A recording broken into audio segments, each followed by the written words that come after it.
ہوشیار ہوں اور احتیاط کریں۔ اس پروگرام میں ایسے واقعات کا تبصرہ کیا گیا ہے جو بچوں کے لیے بالکل ہی نامناسب ہے۔ جو لوگ ڈر کر زندگی گزارتے ہیں انہیں اکثر بزدل کہتے ہیں، اور جو لوگ اپنے خوف کا سامنا کرتے ہیں انہیں دنیا ہیرو کا نام دیتی ہے۔ آج کا سچا قصہ ایک ایسے شخص کے بارے میں ہے جو مسلسل اس بات سے ڈرتا تھا کہ زمانہ بہت برا ہے اور لڑنے کے لیے سروائیو کرنے کی تیاری کرنی چاہیے۔ آدمی نے اپنے بچوں کے لیے بہت ساری دولت اکٹھا کی۔ وہ ہر روز زمینات اور خزانے کی حفاظت میں لگا رہتا، بندوق ہاتھ میں لیے وہ سوچتا کہ کوئی اسے نقصان نہیں پہنچا سکتا تھا۔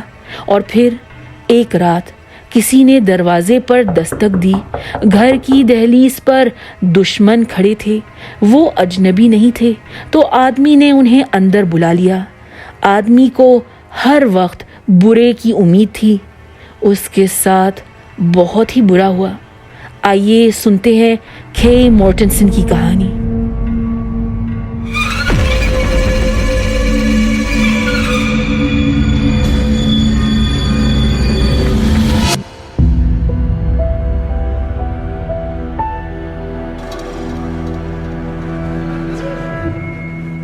شروع کرنے سے پہلے بتاتی جاؤں کہ یہ ایک اسپیشل کیس ہے۔ ہم ایسے دلچسپ قصے رفتہ رفتہ پیش کرتے رہیں گے۔ اگر آپ چاہتے ہیں کہ ہم ایسے کیسز اپلوڈ کرتے جائیں تو پلیز ویڈیو کو لائک اور شیئر کریں، کامنٹ باکس میں اپنی رائے بتائیں۔ ہمت افزائی کا شکریہ۔ امریکی ریاست یوٹا کے شہر پیسن میں کھے مورٹنسن اپنی نئی نویلی دلہن ڈارلا کے ساتھ بہت خوش تھا۔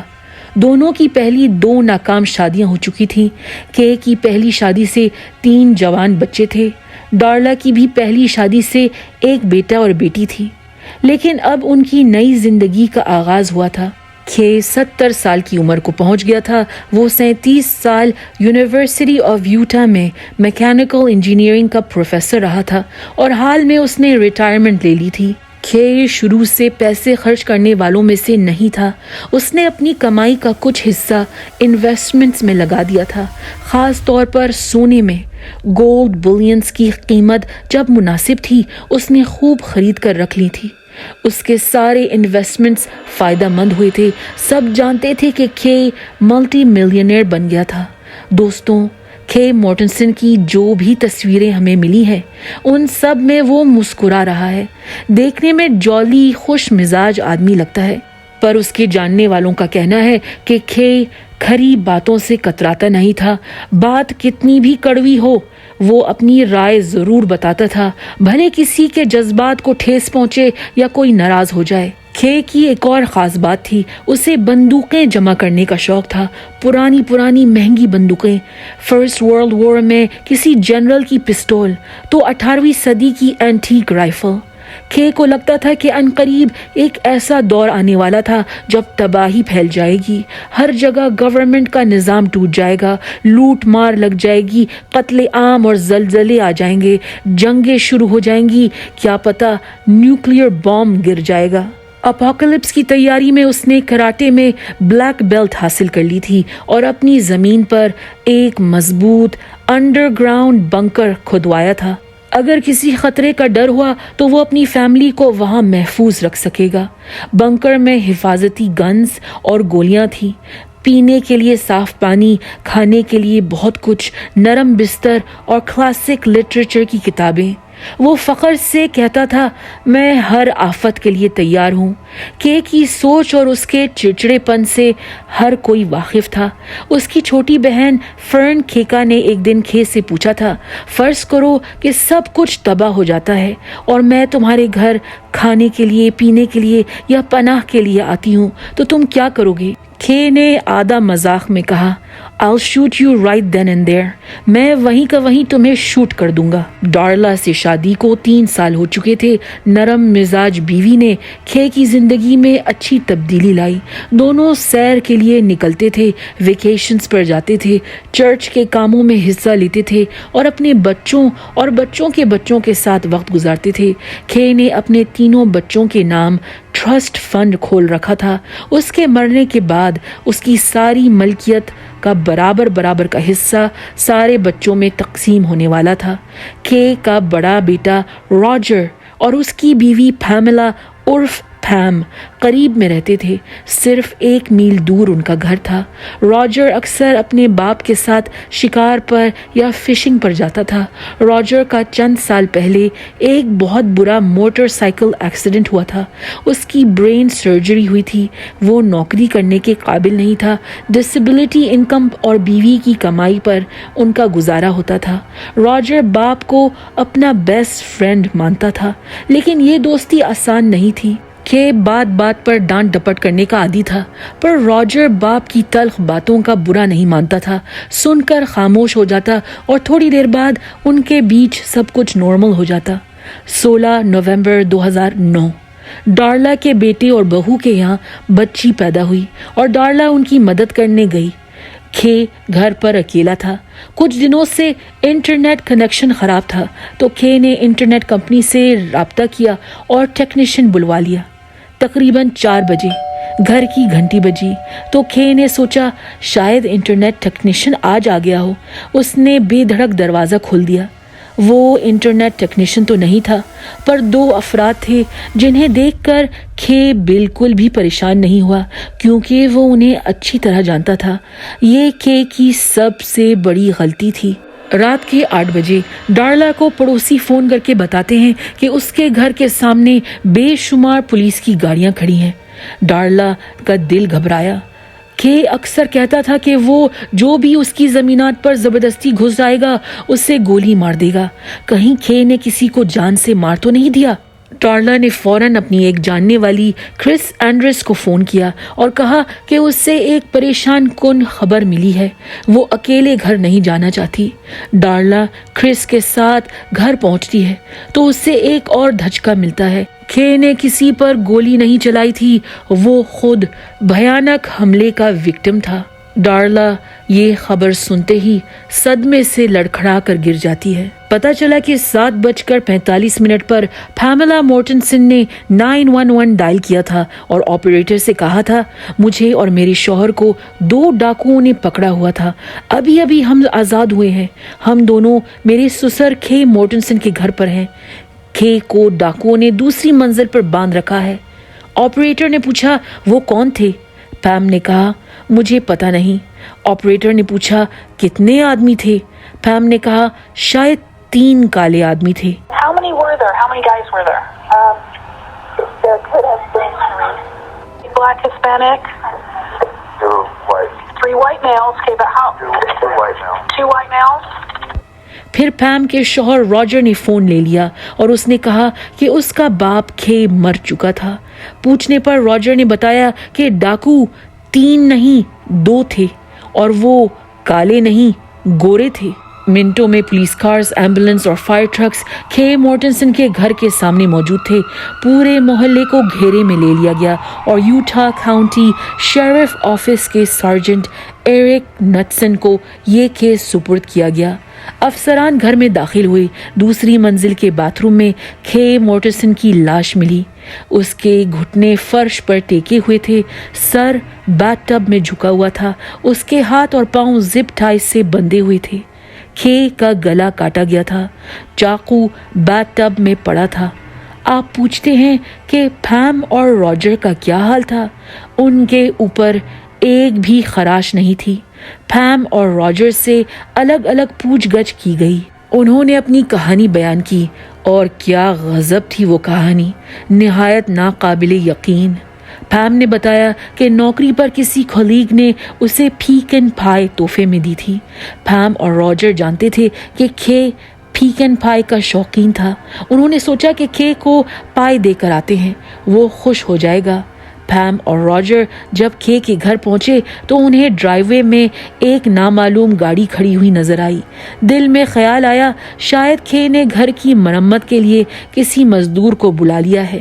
انہوں نے گھنٹی بجائی، دروازہ کھلا تو ایک اجنبی آدمی کھڑا تھا۔ راجر نے پوچھا کھے کہاں ہے؟